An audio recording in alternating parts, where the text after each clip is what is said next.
3, 2, 1. Here we go!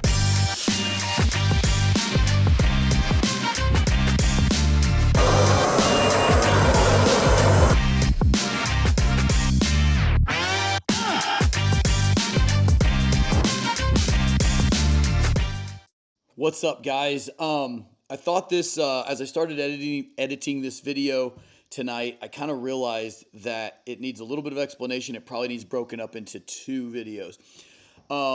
We poured the pool from last week's video, the Monopour walk around, and our new cove forms held up really nice. Everything worked great, but we did have a blowout, which I have not had one in probably 4 years, like of this magnitude. It wasn't terrible.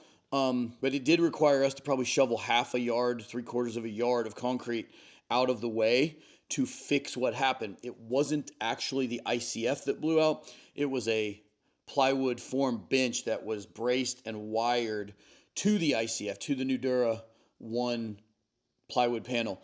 And a couple of those broke, and then it just went. And it sucked because I thought we were past all the puckery stuff. We were almost done filling the wall. But a couple things I'm going to have to figure out how to bleep myself, because when it happened, I used some colorful language. But then we calmed down. Everything went great. And it was not a huge deal because I had the right people there. That's a big part of, what we teach in these things. And, about a week and a half ago, we had a friend of ours in Orange County pouring his very first ICF wall. He had a blowout on the first truck. He called me in a panic. And he had like 7 other trucks that were already rolling for this very large pour. And I got him calmed down and walked him through what had happened, told him how to fix it, and he got through the pour. And he actually was super thankful at the end of the day that he hadn't chickened out. This was kind of the same thing. Our flat work guys just kind of stood by while we did what we had to do. And I think I'm going to make a whole video about that next week sometime when I can actually cut it up. Jonathan, one of the kids that works for me, did a good little bit of video during our repair, kind of voice-overed it. I think it's pretty good, but it's going to be either a super long video if I made it all into this video. So I'm just going to show you the pour day. It went awesome. Cool thing about this is I think the timing is going to work out. I think that we're going to have this thing ready for Eco Finish at training September 11th through the 13th. So this will be one of our site visits regardless, but hopefully instead of just demoing the Eco machine on a piece of hardy board, we're actually shooting it in a pool. It's always weather dependent, but it's looking pretty good right now. I think we'll have it ready, but we're going to have a lot to show you on this pool as an in process. Of course, we'll always have our site visits from our award-winning pools. But anyway, without further ado, here's the vid.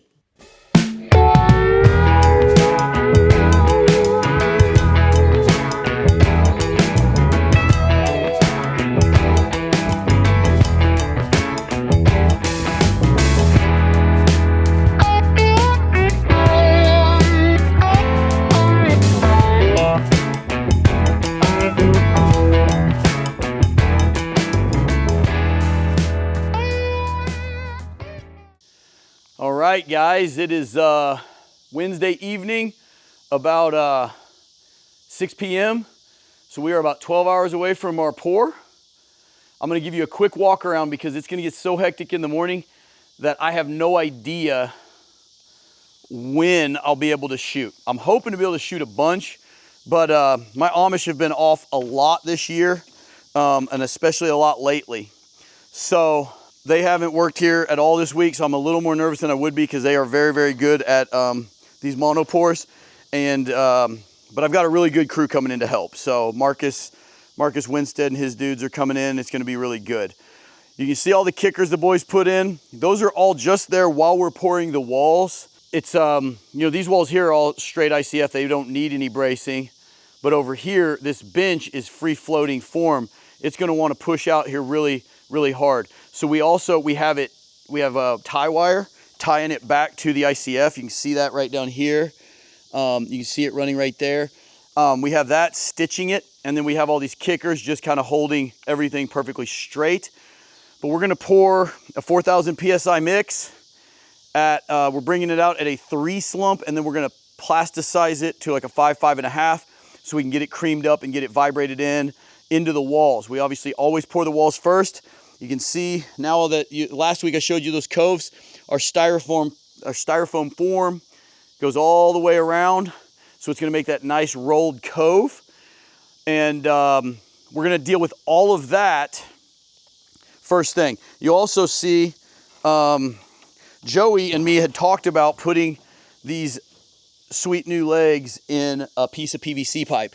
But the size of the pipe to get the foot to clear, so we chopped off like 15 of our feet. I can always weld them back on if I want them, but I put them on an Adobe, and we're gonna oil this thing up really good. And then as soon as all this stuff starts to set up, my guys that are working the floor will be on their knee sliders. They're gonna yank them out. And that's going to enable us to patch it so we're not having to chop them out after the fact with a hot saw. The only other thing that you guys probably haven't seen is on the other side. Boys put the bubblers in. Let me see if I can walk down this in my flip-flops and see if it'll hold up. It's working okay. Yay. All right, guys. So you kind of see how we foam these bubblers in. We put them on a string. I take a chainsaw and I cut a channel out, and then they daylight outside of the pool there, kind of come out underneath the auto cover well, and they obviously have a conduit and a water line, and we tape up the top of it, and the rest of it will be entrained in the concrete. So you see how much thickness there is right there of concrete. That's really going to be a lot of pressure. That's why we have all these kickers, but we will be able to pull these kickers off, guys, very early on in the process. I'd say probably we're going to start pouring about 6:30. I'd say by 8 we're popping these off, and the guys have the floor to themselves with a lot less bracing in their way. So these are always a little puckery. This one especially, because we're using a brand new leg. I have full confidence in the leg. I have most of the confidence in these coves. I actually think they're going to be awesome. We just have a metal bracket that we've designed that we don't have yet. So this 2x4 kicker thing we've got going on there is a one-off that we won't be doing any after this. So that it's fine, but it's not exactly what we'd want. But it's time to pour this one. So here we go. All right, guys, Mud's a little bit late today, but you see him up there? He's actually dosing super plasticizer into the first 2 trucks. We brought it out at a 3 slump. We're wanting to plug up the wall. We don't want to use any accelerator. It's going to be almost 100 degrees today. So he's got it measured out. He's going to take it from about a 3.5 to about a 5 to 5.5 where we can vibrate it real good. But in 30 minutes, it'll be back to a 3 and putting very, very little pressure on some of our more intricate forms. So he's going to do that, mix it for a couple minutes, start priming the pump out. We're going to start filling the walls. All right, guys, so the pour is going. I think this is the beginning of the second truck. The plasticizer really liquefied the second truck, so it's probably running at a 6 or more here. We are still managing to get a couple feet stacked in it, but you can see it kind of running out on the floor there. So we're burning a good bit of it up in the floor, in the footings under the wall, and just trying to really get the bag filled up, the fast foot bag, which was going pretty well. I think I've got a clip of it here in a second. You can kind of see it inflating. But check out Joey's new legs sitting outside of the bag. It's such a cool function that we can use these super robust legs and reuse them forever and ever. But you can kind of see it filling that up. Right here is actually where I had the problem about 30 minutes later on my next pass. Got just a little overzealous with the fill. Everything was going just a little too smooth. Everything felt like it was kicking off. The plasticizer had mostly worn off, but not quite enough. And we kicked that bench wall that I had been talking about earlier in the video and had to fix it on the fly, which is never fun. But kind of see what I'm doing here. I'm really watching it super closely. Also, you always see me kind of place with that trimming hose. You see me put the concrete, and I try to put it in the back side of the wall. When you're dealing with one-sided ICF, the plywood is always the weak link because you're banking on screws put in by humans. So I always add the concrete mostly to that side, and then I let the vibrator really get it solidified or compacted up against the plywood. And then as he vibrates, a guy follows him with a rubber mallet and just beats on the wall. You can see here we've got everything but the little blowout issue that we had completely full, and we are starting to pull braces off. It's that quick. Once you get it laid down, you're able to get right back after it and start pulling braces, start pulling legs, and giving it to the flat work guy. All right, guys. It was a little bit of a stressful pour. Pucker factor was medium when we started. It got a lot higher in the middle. I know Jonathan did a little bit of a voiceover. I don't have a clue what he said. I'll find out. Maybe you see it, maybe you don't if I don't like it. But we did have it wasn't really a failure of the ICF. It was just our ledge forming, which that's the art of what we do. It's tough. John makes it 80 times easier because he's so dang good at pump operating. But he missed leg day this week. He wasn't really paying attention. It was probably his fault. No, really, honestly, we missed a couple kickers. And we know what we're doing. And I mean, that's why we do training. I looked at it all day yesterday and just missed a couple kickers. But as you can see, we fought back. We got back ahead of it. We moved the wall back. We were able to actually reattach the coves. I was just giving up on the coves right there. I was like, we can grind it in after the fact. It's not going to be the end of the world. It's going to be too hard to put them back on. Our PD Hilty, our Amish guy, said, no, I think we can get this back. And it's back to as good as it was. We had to be pretty ginger with it, but it turned out great, guys. And John's the man because he actually got the pump stopped right away. So we'll show you the stripped here in a minute. They are almost done. We've pulled almost all the inner braces, as you can see, so it's actually starting to look much like a pool. So yeah, what do you think, John? I mean, that for puckering a little bit, we pulled it off. We pushed just a tag too fast on that fill up. We could have waited another pass. The plasticizer probably added an inch more slump than we wanted. Yeah. There were a few little details, very, very small details, but we just pushed just a little too hard. And monopours are walking a fine line, but we got it. That's the key. They didn't freak out. They settled in. Stayed calm. That's everything. Stayed calm, cleaned it up, and was able to fix it while we did some other stuff. Kept everything rolling, kept the finishers going. Yeah, we didn't really stop. We just didn't moved. stop. We just slowed it down a little bit. So it was a great recovery. Everything worked out really, really good. That's why I bring John in on every one of them. I try. Okay, guys, obviously with the pour getting pretty hectic toward the end, Jonathan did a little bit of voiceover.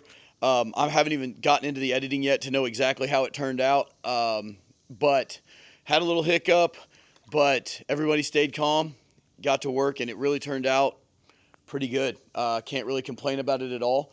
I don't know, I think earlier in the video I talked about, we have a tile line going here. It's a double soldier course of really pretty tile. And then it's eco finish below. So that worked out really, really nice. We peeled that form out yesterday. We've got just kind of like a little miniature brick ledge here. The cove form worked really, really nice as well. And it's going to be perfect and ready for the market basically as soon as I get my brackets. The 2x4 bracing had issues a couple of places. When we would vibrate, it would move a little bit. So we'll have a little bit of grinding that you wouldn't have once we have the metal brackets to hold it in place. But the one thing I'll show you guys that I'm doing that I think is pretty important on a pool that's not getting a liner or a membrane is to properly cure the concrete. It's been in the upper 90s all week here, and this thing's in direct sun for probably 12, 13 hours a day. This thing is a hot hellhole. And so I've got a soaker hose wired right to the top of the wall. And all day yesterday, we had it running off of a hose. So it's actually been filling the pool bottom up. I mean, it's 15, 16 inches deep in the middle. And now that it's got enough water in it that's helping it cure, helping keep it cool, and helping quench that thirst for water that, 2-day-old concrete has, we are going to take my cover pump, hook it to the hose, and set it in here so it's just spinning the same water all weekend. Probably for the next week, I'll just let this thing run itself dry for however long that takes. We are hoping, it's a little ambitious, but we're hoping that this one the tile will be done, the auto cover rails on, the coping done, all the backfill, and this thing is ready for eco finish during our September training event. We have a lot of cool site visits, as we always do for training, but it'd be really cool to have an actual pool getting finished at training. I think we can make it. So that's September 11th through 13th. If you're still interested in that, hit up Pat at support@all3pools.com. But otherwise, like I said, this one was normally about a pucker factor of about a 5 or a 6. It went up to a 9 for about 20 minutes. But I had the right guys here to handle it. So without further ado, I'm going to get out of here. I got a boy that's going to, he's working on Saturday. He's going to strip all the bracing from the outside so we can clean this up first of the week. I got 3 loads of gravel coming. I will backfill halfway up and get to the plumbing, which I will bring you guys there. I'm going to bring you guys every step of this pool, so stay tuned.